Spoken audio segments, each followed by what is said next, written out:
So, we're heading into December. We're almost at the end of November, into the holiday season, into, the busiest times for shopping and, Christmas and being with family and friends during the holidays. But it's also a desperate time for food banks. It's a desperate time for people to get nourishment during the holiday season.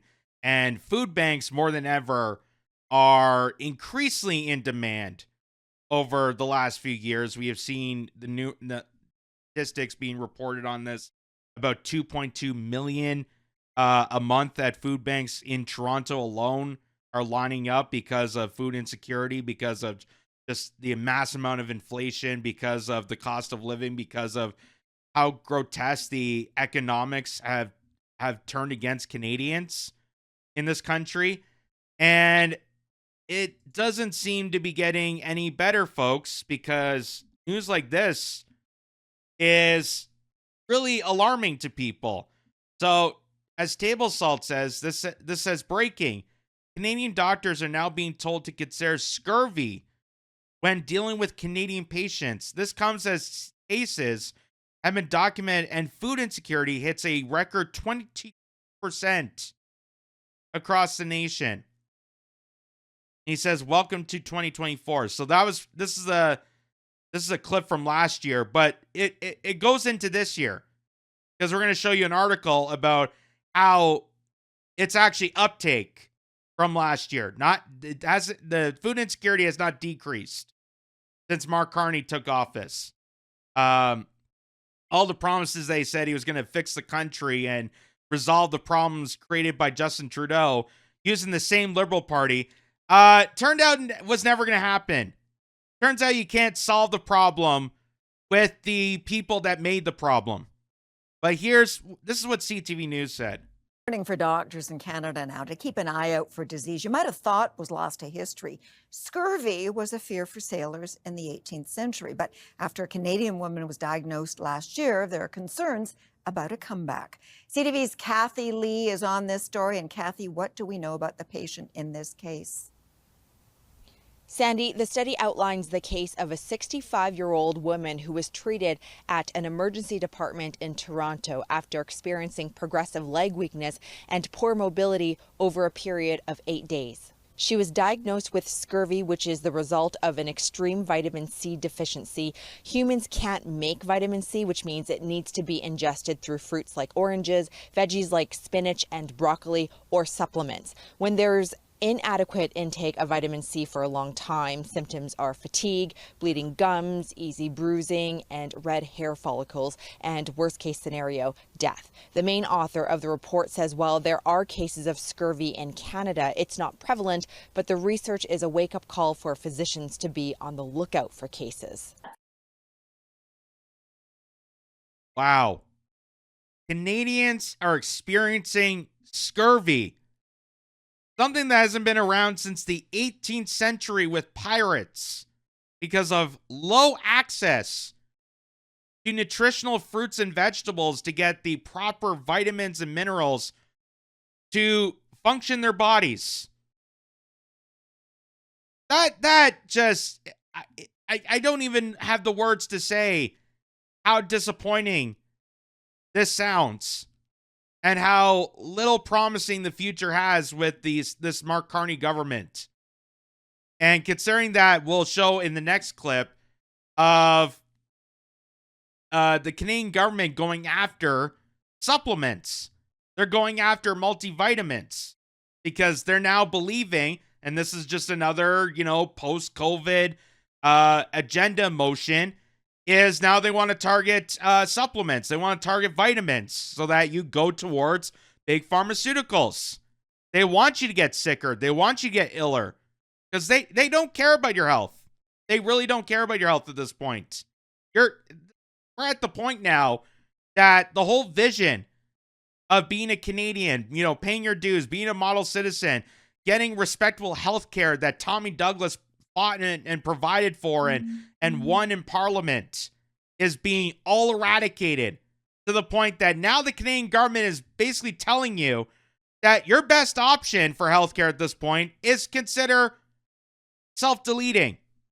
Consider going to the MAID program because you're not going to get adequate service. That's crazy.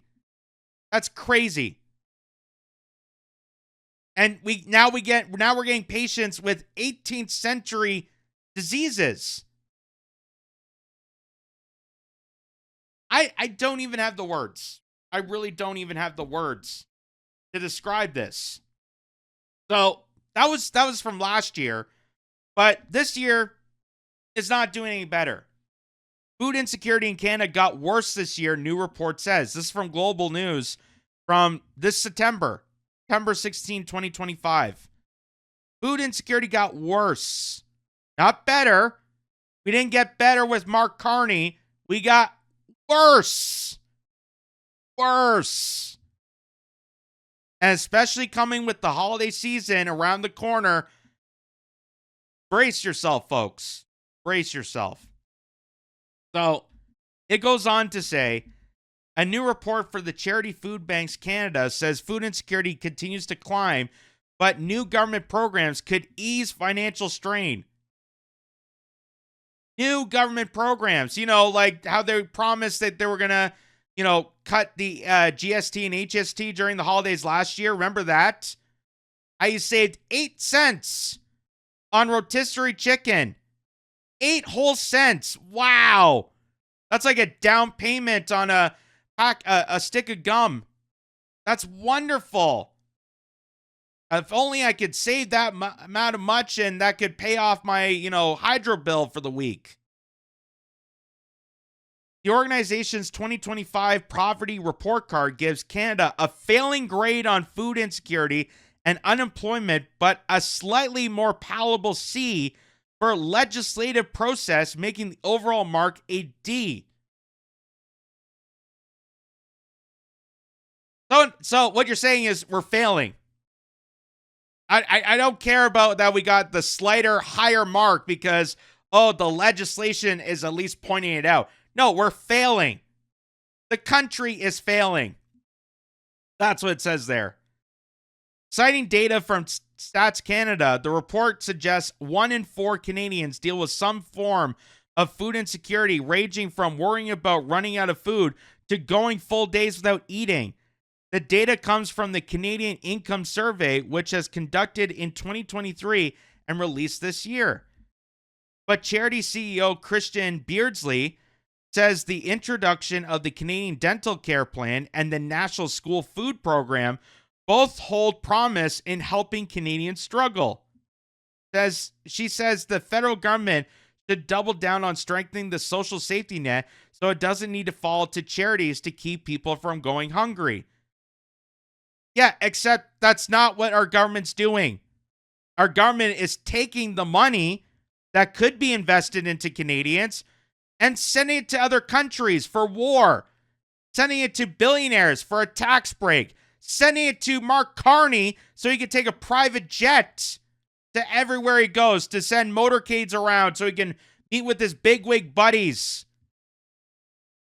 They're hollowing out the Canadian system. They're hollowing out your finances. They're hollowing you out to serve the oligarchs. It's not going towards you. It's not helping you. While the federal government isn't making a grade, getting a grade you necessarily want to bring home to your parents with a D, there has been some legislation process that we are starting to see the efforts of earning their data, she said by the phone head of the reports issue released on Tuesday. And so we want to ensure that the momentum continues so that we could see grades improve over the coming years. The coming years. So, by 2030, when you own nothing and like it and you're stuck to eat bugs and live in a shack while living in a 15-minute city, then maybe we can get a better grade. Unbelievable. Really, just astonishing. The report cites Statistics Canada data shows that the unemployment rate among young people in March 2025 had climbed by a third since 2023, but Beardsley noted the unemployment insurance program hasn't changed to account for the gig economy. It needs to be realistic for today's workers and just needs a full look through to make sure that the program built in the 90s makes sense for the workforce of 2025, especially as we head into turbulent economic times, she said. So, there you go, folks. We are failing as a country. And there's just an example of it. Canadians are getting scurvy. Canadians are getting scurvy, a disease that hasn't been around since 18th century. That was when pirates were on ships and they didn't get access to fruits and vegetables. And now it's happening here in the true north, strong and free. Because people just can't afford groceries. They can't afford cost of living. They can't afford to exist in this country. Even if you have full-time employment, even if you have multiple incomes, people are still struggling. And it just seems like, all this false promise. Oh, the legislators onto something. Well, they did the school food program, where Chrystia Freeland stood in front of Parliament and told the entire crowd as, people are starving, hey, I went to a school and fed a kid an apple and a pear and a banana and a sandwich and took a picture with them. So what else do you want? Meanwhile, at least someone like Pierre Poilievre, the leader of the opposition, the Conservative Party, has at least acknowledged that, lineups at food banks are stagmatic, are just crazy. Or the fact that people by the thousands went to a farm in BC on Ugly Potato Day, which is their giveaway of produce that they can't sell in grocery stores because it's not up to quality according to guidelines there. So they sell off the remaining harvest to people that come to the farm. And people showed up to the thousands, because they thought it was the only way they can get fresh fruits and vegetables. That's crazy. Unbelievably crazy. And just to think, a couple of years ago, before COVID, before all this craziness, things weren't this terrible. So, what happened? I can name some things, but you can figure it out. Hey, here at Kitz Corner, we want to thank you, our viewers and our subscribers that tune into Kitz Corner for the latest dives in trending news, political conspiracies, and the craziest of stories. However, being in this business isn't an easy job. Because we're independent, we can dive into stories that the mainstream outlets are afraid to do so. But unfortunately, that doesn't give us the luxury of big advertising or government subsidies. That's why we reach out to you. You can support Kitz Corner and get some cool new threads in the process. Say what? That's right, check out our merch store, where we have a big selection of t-shirts, mugs, stickers, sweaters, bags, and more. All with interesting designs too, like this True North Strong and Free. So if you want to show off your support, go to our website at kitzcorner.net. That's kitzcorner.net. And click the store link at the top of the screen. Or you can scan the QR code provided on screen to get instant access to our merch store. Your support makes a huge difference at what we do here. So why not wear your support too? So go to kitzcorner.net or scan the QR code on your screen to get to our one-of-a-kind Kitz Corner merchandise store. Thank you, and on with the show.